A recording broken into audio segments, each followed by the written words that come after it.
할렐루야, 오늘도 좋은 날입니다. 다니엘 3장 말씀 묵상입니다. 오늘은 온 세상이 반대해도 나는 말씀의 길로 가겠다 라는 제목으로 말씀을 나누도록 하겠습니다. 3장에서는 다니엘의 세 친구인 사드락과 메삭과 아벳느고에게 찾아온 고난을 다룹니다.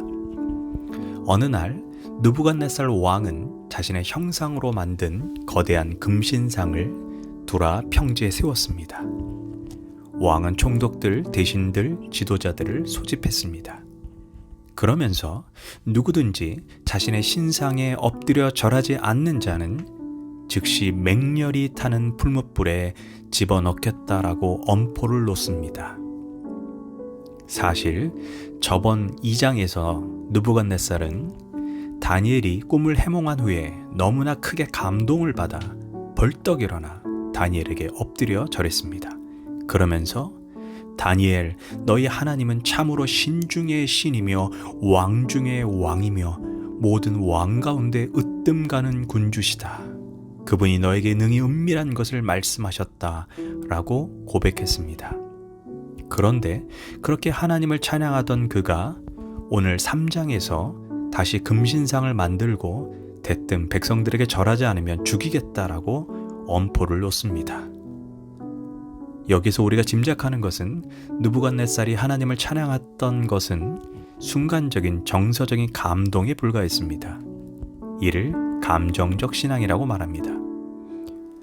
느부갓네살의 신앙은 말씀에 기초한 신앙이 아니라 감정에 근거한 신앙입니다.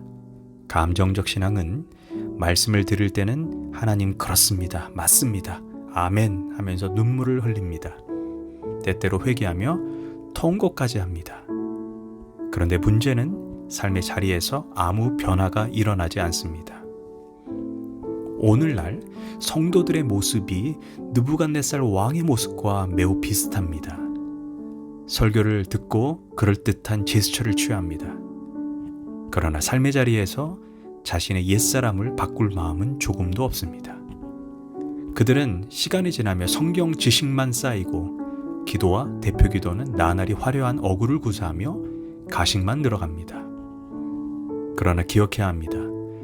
나에게 던져진 말씀 앞에 내 삶이 참으로 변화되어 말씀에 순종하는 삶을 살기까지 그 믿음은 참 믿음이 아닙니다.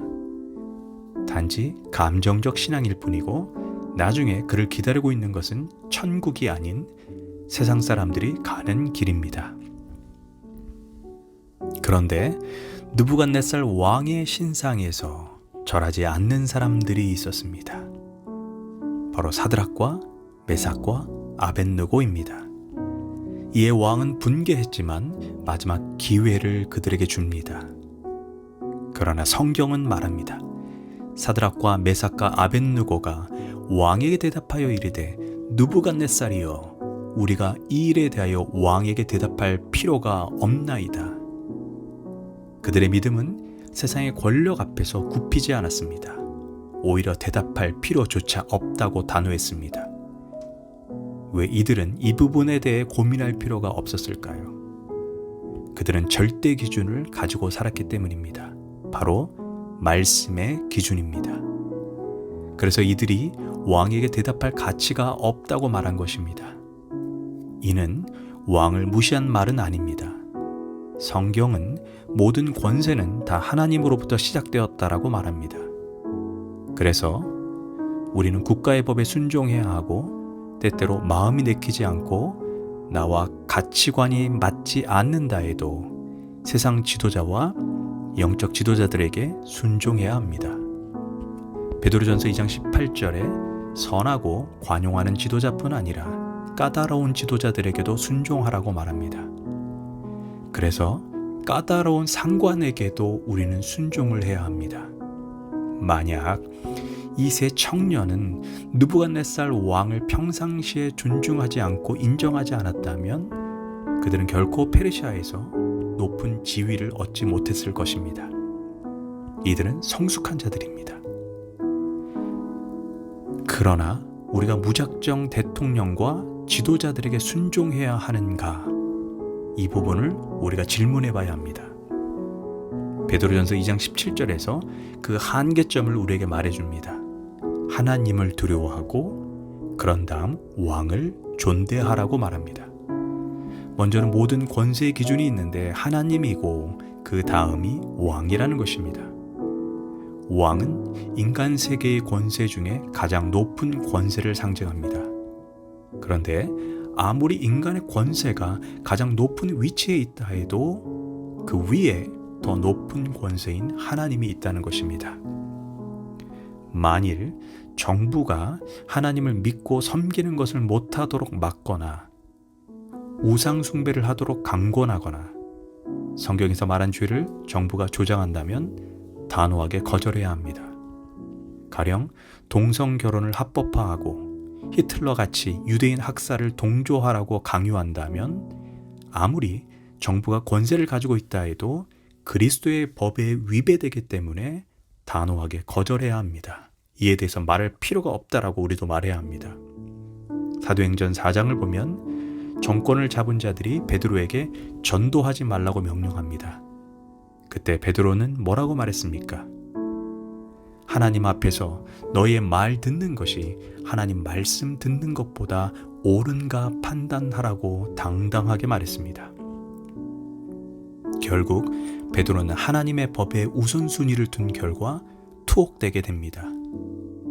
그러나 베드로도 다니엘의 세 친구도 이 정부는 무효다 라고 제도 자체를 거부하거나 부인하지는 않았습니다.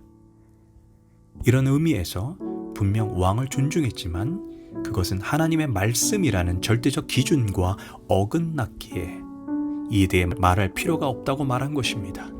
금세기 최고의 지성이라 불리웠던 프란시스 쉐퍼 박사가 스위스 라브리에서 세계의 지성들이 모인 가운데 이런 화두를 던졌습니다. 19세기 이후에 일어난 인류 최대의 비극은 사람들이 절대 가치, 절대 기준을 잃어버렸다는 것입니다. 고로 현대인들은 절망에 빠지게 되었다.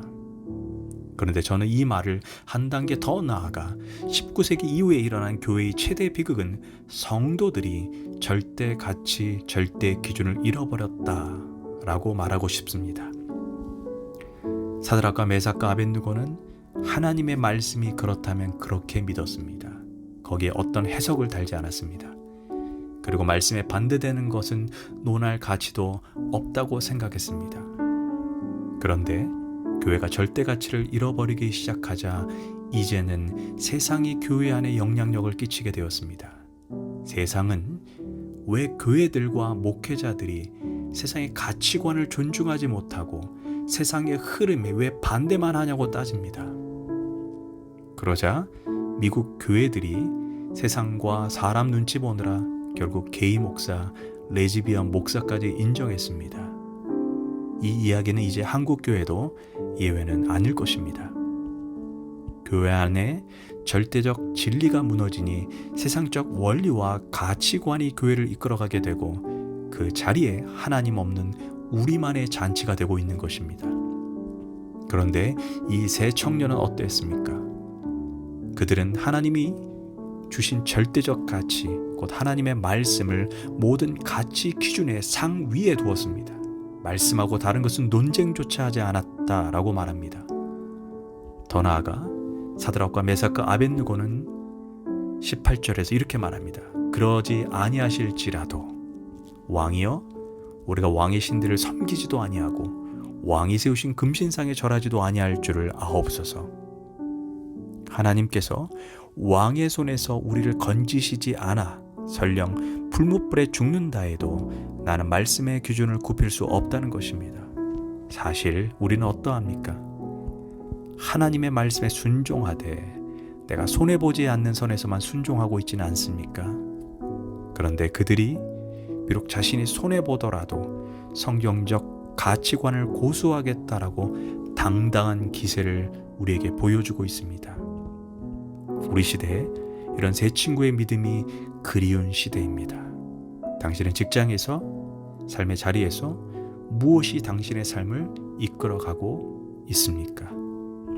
기도하겠습니다.